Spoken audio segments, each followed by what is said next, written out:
নমস্কার সুধী দর্শক, আমি শিলিগুড়ি থেকে রবিবার বিনা পানি ছুটির দিনে আমি আর কাঞ্চন চলে গিয়েছিলাম রোহিণীর পথে। অনেক দিন এ পথে যাওয়া হয়নি। যাওয়ার পথে শালবাড়িতে চা বাগানে কিছুটা মুহূর্ত আমরা কাটালাম। আমাদের এই উত্তরবঙ্গের চতুর্দিকেই অনেক চা বাগান। দেখুন, বৃক্ষকে রক্ষা করে কি সুন্দর করে ফুটপাত তৈরি করা হয়েছে। এটি হলো শুকনা যাওয়ার রাস্তা। সবুজ অরণ্য, এই পাশে পুরো চা বাগান।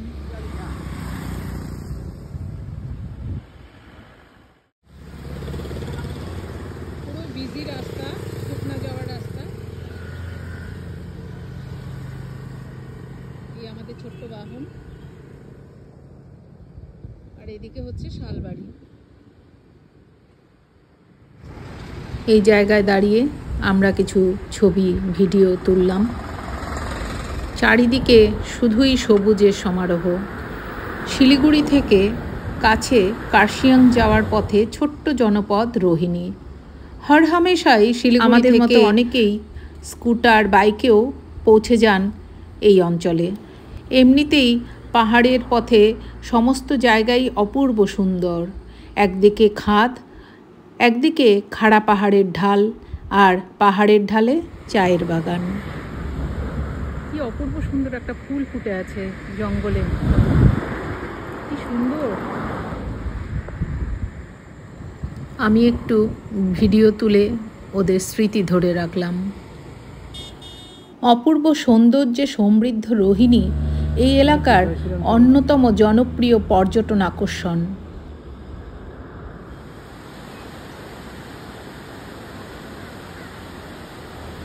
I love Rohini.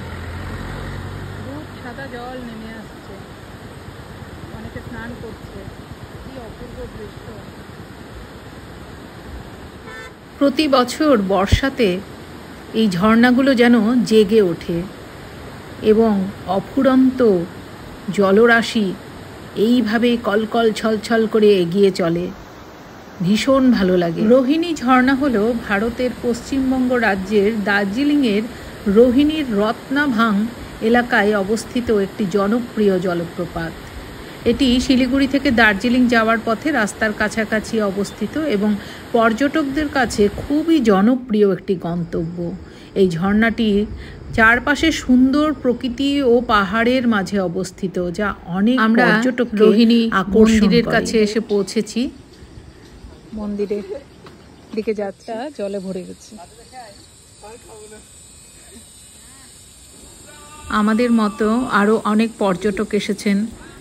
এমন সুন্দর প্রাকৃতিক পরিবেশে এসে তারাও সকলে খুব খুশি, আনন্দিত।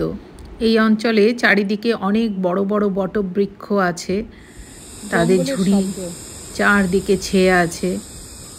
নিচে রোহিণী লেক, আশপাশটা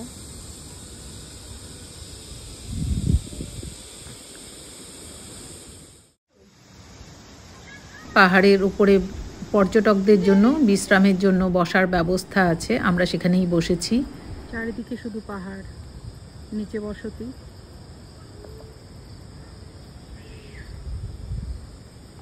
রোহিণীতে মন্দিরের আশেপাশে আছি আমরা।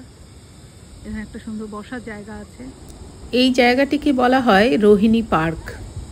যখন এখানে বোগেনভেলিয়া বা কাগজ ফুল ফোটার সময় আসে, সেই সময়টা খুব সুন্দর লাগে। অনেক ফুল ফুটে থাকে, অনেক গাছ আছে। এখন সিজন না, ফলে ফুলগুলো নেই, নাহলে দারুণ সুন্দর লাগে। কাঞ্চন এখানে বসে আছে। দেখুন কি দারুণ একটা প্রজাপতি, সাদা কালো মেশানো, কি অপূর্ব সুন্দর।